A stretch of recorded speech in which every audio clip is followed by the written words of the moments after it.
It is a fun exercise. I think it's more plausible to do something like this with wins and losers. I know we like to do this in the NFL draft per se. And I think it's harder to see how some of those guys obviously going to pan out. Yes, there's going to be a lot of kids that got traded yesterday. I'm looking at the Metropolitans and all these new kids. And it almost feels like, Jensen, you get a bunch of these guys and you hope one out of, say, three pans out to be a big-time major leaguer somewhere down the road. Your deadline winners, are they because of proven commodities or for maybe the unknown that could come in years to come? Yeah, I don't really do deadline losers because, again, when you're looking at trades, Dave, it can be unfair to judge immediately whether, it's a winning or losing trade. And sometimes you have to wait for 3 or 4 years with the prospects involved to see if indeed it was a win-win for both sides or maybe one side benefited from the other. A handful of these teams, and I had kind of a tie for one of them, but my 5 teams that in my eyes, and this is just for what they're getting for this year and this season, these were the 5 teams that I went with. Let me start with the LA Dodgers. This is obvious. We're not going to reinvent the wheel here. You get the best player on the board, the best trade chip, and they become even better than what they were already entering this season. Just a matter of time before they get not only Blake Snell, but Tyler Glasnow back, but getting Tarek Skubal, who will make his Dodger debut today against Chicago, to really allow you a little more stress-free run through this rotation every 5th day.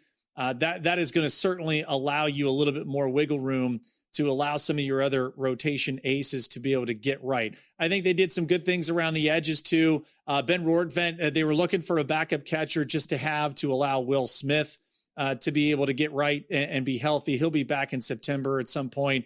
And then the back end additions on the bullpen side. Remember, the Edwin Diaz came back off the IL. I don't know if people realize that.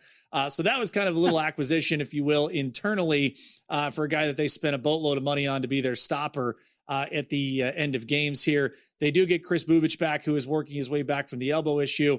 But all in all, you get the best trade chip. So the Dodgers, one of the winners for me.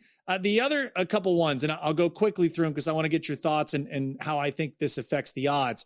The Red Sox did give up a haul for Adley Rutschman, but for this year and what they need and with the unknown of next year, I think it was perfect. You get a switch hitting catcher, you get a former #1 overall draft pick, and the change of scenery is going to work. Mark my words, it's going to work. He's going to come back from the wrist inflammation. He's going to be a key cog in that lineup, and he has been excellent handling pitching staff. So that is even better news on the defensive side.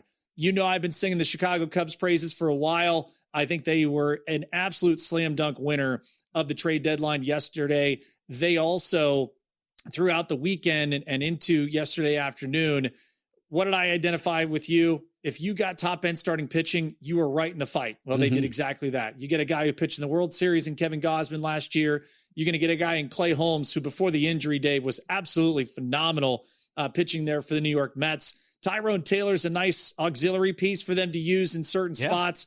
Ryan Zefferjon is going to also be a standout reliever. People probably don't know a lot about him because he pitched with the Angels. And so if you're not seeing up late on the East Coast watching out west, this is a guy that's got a funky delivery. He is going to be a nice little change of pace, but it lengthens the back end of the bullpen that they sorely needed to address. The Tampa Bay Rays highlighted it earlier. I'll say it again, man, you get Liam Hicks. That's a huge addition, a middle of the order presence that is going to be so critical for them. And I think getting Freddie Peralta into the tutelage of where Tampa Bay's developmental and scouting department, they've probably identified things mechanically. They feel they can adjust with him in short order to get him back to a front of the rotation arm. But make no mistake, that rotation is as good as any when healthy, and they are going to be a force to be reckoned with, no question about it. I had a tie, and I had to pick 5, but I think the Philadelphia Phillies and the San Diego Padres deserve praise. The Padres getting the 2 big starters, obviously in Casey Mize and obviously Robbie Ray. That is a huge, huge bolstering to rotation that you're not asking these guys, Dave, to go 6-7 innings each night.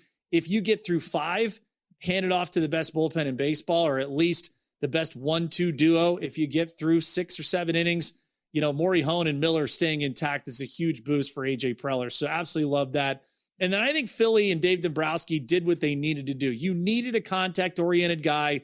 You got Luis Arise. I'm not as concerned with adjusting the infield position, sending Bryce Harper back out. I think Harper is going to need a little onboarding, so they may be gentle with how much he is out there day in and day out, but they get the bat that they needed. They also address the back end of the bullpen by getting Brooks Raley, by also getting Caleb Killian too, who, again, if you don't watch a lot of West Coast baseball late at night on the East Coast, that's a nice power arm that helps lengthen the bullpen. So those, 5 on paper, I would give, a tie with San Diego to be in there, but those my deadline winners from yesterday.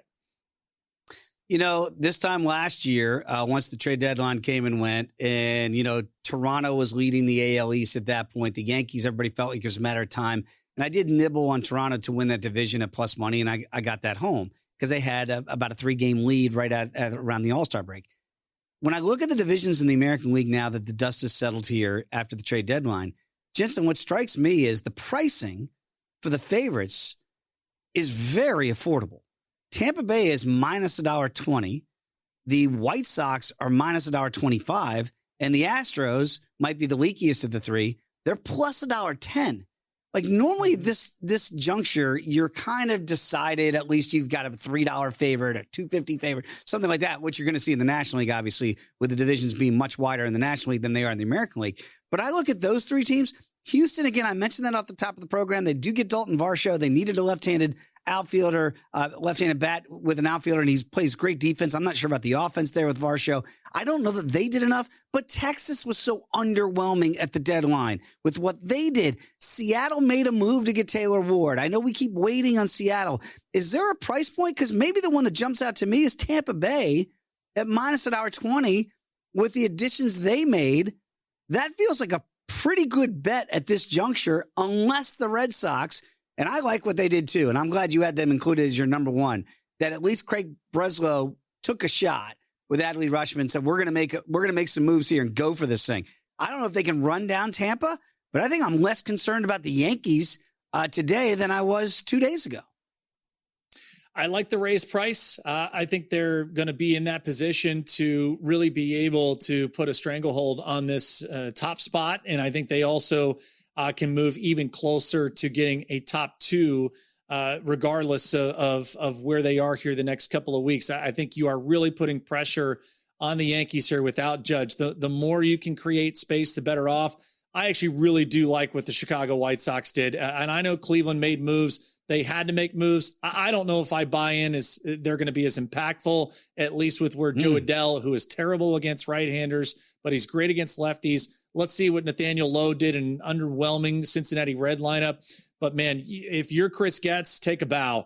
You did a great job with Castillo. You get Brazoban in the back end of the bullpen. You also get Joey Bart, who's going to be a great catcher for you. Brenton Doyle, one of the great defensive outfielders and covering maybe the toughest center field in baseball in Colorado.